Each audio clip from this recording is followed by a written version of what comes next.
Alors, je m'appelle Kat, je suis photographe et réalisateur de documentaires depuis une dizaine d'années.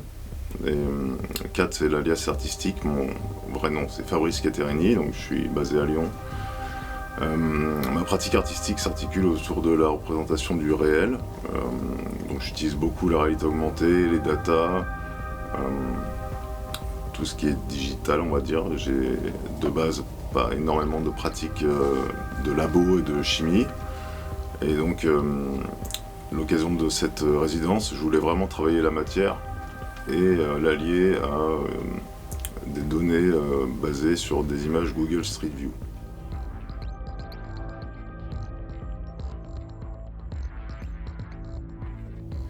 Et l'idée, c'est vraiment d'hydrater le papier à un taux. On peut voir ici que j'ai mis un mélange de sel de table et de chlorure de potassium. C'est pour avoir un taux d'hydratation supérieur à 70%, puisque ça influe sur les tons plus tard de la photo. Juste 1 millilitre. Et on va l'appliquer.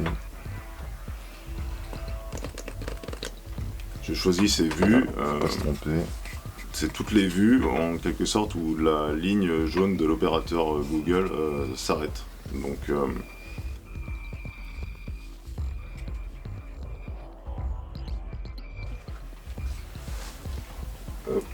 et on fait cuire 3 minutes 30, 4 minutes à peu près. La ligne jaune s'arrêtait, c'était probablement pour des raisons géopolitiques comme entre la Corée du Nord ou la Corée du Sud, parfois pour des raisons géographiques, parce qu'il y avait un obstacle, comme en Argentine ou au Mexique parfois. Ou alors, tout simplement, là, c'était la fin de la vue comme c'était censé l'être. Et donc j'ai collecté une centaine de vues où la ligne jaune de l'opérateur Google s'arrête au fil de mes explorations.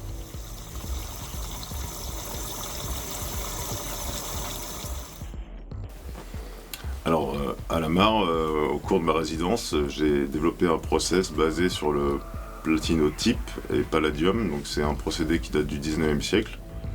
On dit qu'un tirage au platine peut durer plus de 1000 ans.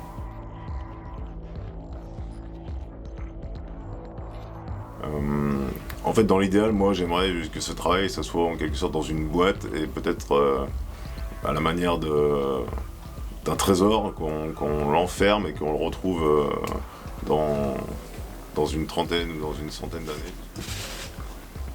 J'ai essayé plusieurs choses, j'ai essayé du pigment, j'ai essayé du Posca même, j'ai essayé la peinture, au final c'est le crayon. En fait, ce travail aussi rejoint tout ce que j'ai pu faire en tant que photojournaliste, notamment sur ce qu'on appelle la sémiotique du nucléaire. Donc j'ai travaillé sur la question des déchets radioactifs et effectivement on se pose la question de comment transmettre parfois des objets ou des consignes aux générations futures. Et c'est pour ça que j'ai adopté ce type de procédé argentique pour sa durabilité et sa longévité.